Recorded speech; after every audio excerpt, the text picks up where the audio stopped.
You said this week in an interview that if there's an economic crash, that you hope it happens now. Yeah. That jobless rate, 3.7%, this is still in a band of 50-year lows for the unemployment rate. December adding a stronger than expected 216,000 jobs. That brings the net gain for the year, Anna, at 2.7 million jobs added. They want to talk about kitchen table issues, right? And they have a lot to talk about. The unemployment rate has been below 4%, for nearly 2 straight years. Joe Biden has reduced or zeroed out student loan payments for tens of millions of Americans and has fought to do it for more. Jobs numbers under President Joe Biden are better than every single year of job numbers under President Donald Trump. Oh, that's gotta hurt! All right, let me show you a couple of clips real quick. Here is one where Rachel Maddow cites the literal numbers on the Biden administration's job creation record. Including the years that Trump says were the best economic years ever. Actually, no, Joe Biden's are better. And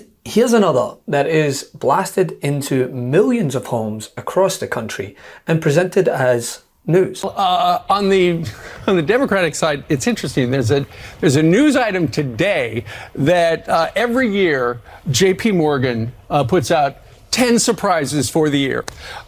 J.P. Morgan strategist Michael Simbliss says the top 10 possible surprises for 2024. He's predicting that because of his age and low polling numbers and also lousy job creation, Joe Biden will drop out of the race between Super Tuesday and November and cite essentially health reasons. Lousy job creation. How about the fact that Joe Biden's created more jobs, 6 times more jobs than the previous 3 Republican presidents combined? Are you going to tell me that... You see what we're up against? The new year meant a summary of the Biden administration's economic record, and most networks did their job of reporting what the numbers said. The economy is booming, and the recession that Trump touted countless times never came to fruition. 36 months of job growth. Right. I think 20 plus of sub 4% unemployment as we stay at 3.7. Yeah, I mean, it's 2.7 million jobs added in the full year. It's just it's a great economy, and there's nothing you can do about it. It's a great economy. And as the holiday shopping season enters the home stretch, people seem to be feeling pretty jolly about the economy. The Consumer Confidence Index rose to more than 110 points. That's the highest number since July. The data is put together by a nonprofit business group called the Conference Board. Even some Fox News hosts were forced to speak on this truth through gritted teeth. Yeah, well, the Consumer Confidence Report is up. We've got lower gasoline prices. We've seen inflation data come down. The employers adding 216,000 jobs in December, up from the 175,000 that economists expected. The jobless rate remains at 3.7%. I think overall, it's pretty clear that goods prices, which went way up, are coming down. I'm excited, Larry. We got the juice in printing money. We've got the Fed slowing down. We've got the soft landing. We've got broadening of the S&P 500 and the S&P 500, and obviously the Russell 2000. This is a fantastic holiday season. Rudolph the reindeer has arrived. While others just blatantly lie. But the reason I want to highlight this video from Rachel Maddow is that she perfectly outlines how superior the Biden administration's job numbers are to his predecessors out with the COVID frame. That same frame that Republicans cling to as a failsafe. They have other things they want to talk about. Like Nancy Pelosi was just describing with Jen Psaki in her exclusive interview tonight. They want to talk about kitchen table issues, right? And they have a lot to talk about. The unemployment rate has been below 4% for nearly 2 straight years. That means this is the best jobs market in America since the 1960s. Jobs numbers under President Joe Biden are better than every single year of job numbers under President Donald Trump, including the years that Trump says were the best economic years ever. Actually, no, Joe Biden's are better. The uninsured rate is the lowest in American history. For the last full quarter we have numbers for, the annual economic growth rate in this country was 5.2%, which is an impossibly high number. Remember when all the economists said there was going to be a recession in 2023? How about 5.2% annual growth rate instead? Prices are coming down, including gas prices. Wages are going up. Under Joe Biden, the United States is doing better than every single other major economy in the world since COVID.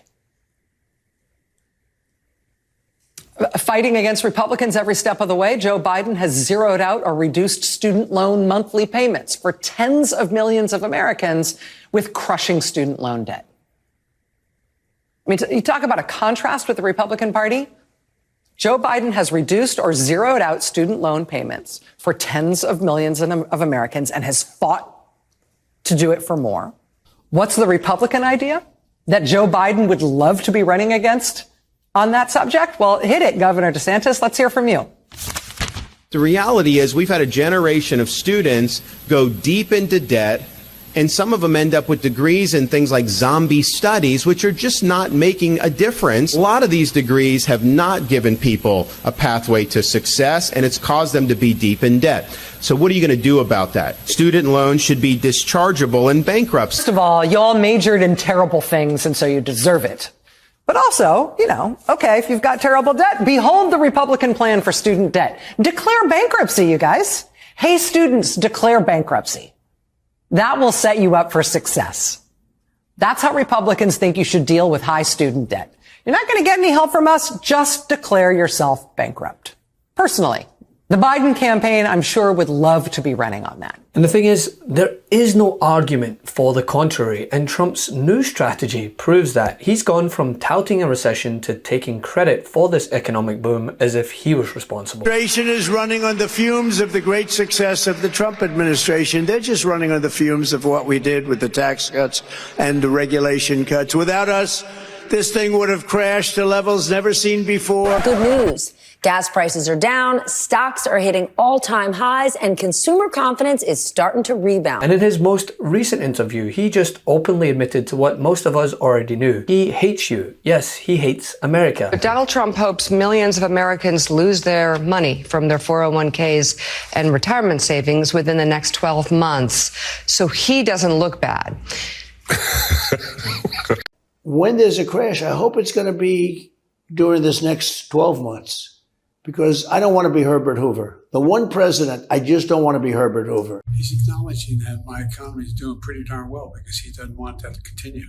And by the way, the idea that he wants to see a crash in the next 12 months, doesn't want to be Herbert Hoover.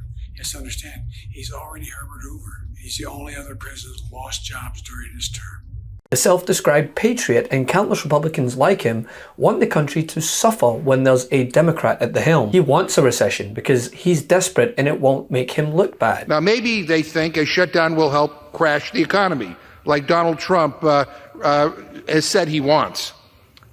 The leader of the Republican Party spent the week praying for the economy to collapse because he thinks it will help him win the election in November. Imagine that. And that really illustrates the difference between Democrats and Republicans. We want America to succeed no matter who is in charge because we love this country and we put people over politics. But Republicans led by Trump are cheering for America to fail and for everyone to suffer because they think it will help them politically. What a sick, twisted, messed up ideology. They are literally cheering for America to fail. And I guess they think that maybe if they shut down the government, that will help. I heard that the current speaker was on the telephone with Donald Trump, basically begging him to support the deal to fund the government. Because, let's be honest, that's who runs this place, Donald Trump and the MAGA extremists who worship him. For whatever reason, his safety net with voters continues to be the economy. I'll give it to him. He knows how to gift-wrap shite and have people think it's caviar. But with Biden's economic record soaring, he can't rely on that anymore. So he's forced to pivot, while obviously lying. But no amount of manipulation will obviate the truth. This is, who did Donald Trump fight for the 4 years he was president? He accomplished two things. An extremist Supreme Court so that politicians, instead of women, would make decisions about abortion. And the second was a $2 trillion tax break, mostly for billionaires and millionaires and giant corporations. What has Joe Biden been fighting for his time in office? $35 insulin, Medicare drug negotiation, trying to cut student loan debt, get rid of junk fees, biggest climate package literally in the history of the world, and paid for by my 15% minimum corporate tax on billionaire corporations' profit. There are many things that the Biden administration can be held to account for. One of them is not the economy. Thanks so much for watching. We're only a few subscribers short of 2 million subs. Please subscribe right now to the MeidasTouch YouTube channel for free and help us grow this unapologetically pro-democracy network.